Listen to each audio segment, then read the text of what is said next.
Hi everyone, welcome back.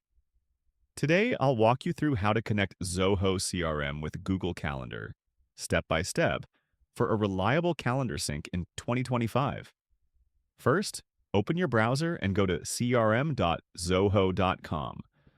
Log into your Zoho CRM account. Once you're logged in, go to the left side and click the Marketplace icon. That opens the Marketplace area. Once you're here, select Google. You can also type Google in the search bar, then switch to the Calendar tab. Click the Authenticate Google Calendar button. A pop-up will appear. Choose your Google account and click Allow so Zoho CRM can access your calendar. Next, a sync settings window appears. Choose which Google Calendar you want to sync. Then select your sync direction, two-way sync, or one-way from Zoho to Google, or vice versa.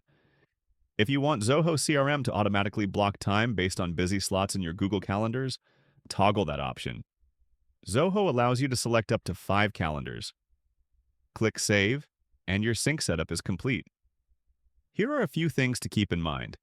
Zoho will sync up to 5,000 calendar entries from the past 3 months on the first run, then up to 500 entries per sync afterward.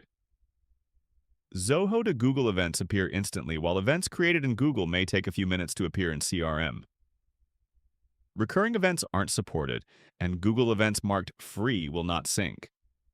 Also, you must have the correct permission profile in Zoho CRM. Make sure your user profile has sync with Google Calendar enabled, along with access to view, create, edit, and delete events.